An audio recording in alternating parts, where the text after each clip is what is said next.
E agora sim, vamos falar sobre a criação de abelhas para a extração do mel, que se tornou uma atividade popular aqui em Patos de Minas. E este é o caso do Danilo Mota, que é biólogo e também cria abelhas sem ferrão aqui em Patos de Minas. E Danilo, é bom a gente começar essa entrevista já explicando, né? O apicultor, que ontem foi o dia do apicultor, é aquele que cria as abelhas, mas essas têm ferrão. Inclusive, exige aquele paramento todo, aquela estrutura para não levar uma ferroada. Essas que nós temos aqui, que são comuns do Brasil, não tem ferrão. Bom dia, Jovem Pan, seja bem-vindo. Bom dia, tudo bem, Flávio? Então, a apicultura é a criação de abelhas com ferrão. São abelhas de origem africana e europeia. Essas nossas são as abelhas sem ferrão, que são mais de 250 espécies no Brasil, que têm um tamanho variado, desde a menor do mundo, que é a lambiolho, até abelhas grandes, como uruçu-boi, e a variedade é muito grande.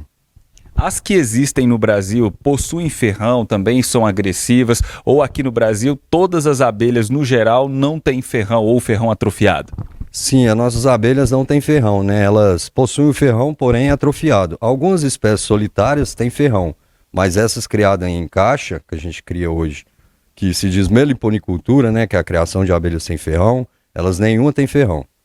E como que a gente faz para encontrar essas abelhas na natureza, Danilo? Você faz um processo para capturar, as colmeias, capturar todas as espécies e depois transferi-las para essa caixa. Como é que é feito esse processo?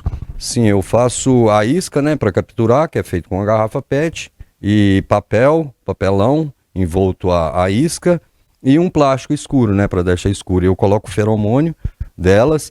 Então, quando vai formar novas colônias, quando elas enxameiam, né, que falam, elas entram nessa isca, essas são capturadas, depois eu passo para a caixa didática, que é essas caixinhas que foi criada pelo INPA, né, Instituto de Pesquisa da Amazônia, onde faz a criação racional dessas abelhas sem ferrão. E quais são as espécies mais comuns aqui da nossa região, de Patos, do Triângulo? Então, aqui a mais comum de todas, que muita gente vê em muros, vê em árvores, é a pequena jataí, né? Mas também tem outras, a mandaçaia, a mandaguari, a tubuna, a borá, a uruçu amarela, a mandaçaia, dentre outras. A variedade é bem grande. Aqui na nossa região pode ocorrer mais de 20 espécies. E não dá para falar de abelha sem falar de mel, né, Danilo? Essas espécies, inclusive, possuem uma produção de mel intensa e ele é muito saboroso. Sim, cada espécie possui um mel característico, né? Quanto ao sabor, aroma, e diferente das abelhas de ferrão, o mel é mais líquido. Então ele tem que ser guardado na geladeira, por exemplo. Se ele for guardado em ambiente natural, ele costuma fermentar e perder. Mas cada uma tem a sua peculiaridade, né? Tem seu sabor, um sabor característico, aroma característico. Isso é muito bom. Certo. As pessoas deviam provar. Danilo, e também tem um detalhe interessante, né? A estrutura da colmeia varia de uma abelha para outra, nunca é igual. E a gente consegue mensurar o tamanho dessa população, que, por exemplo, naquela caixa você consegue calcular quantas existem ali, pelo menos? Sim, em média varia de espécie para espécie também. Por exemplo, a mandaçaia aqui chega a 600 indivíduos, até mais. Mas algumas espécies chegam a mais de 30 mil indivíduos, 50 mil indivíduos. Então isso varia de espécie por espécie.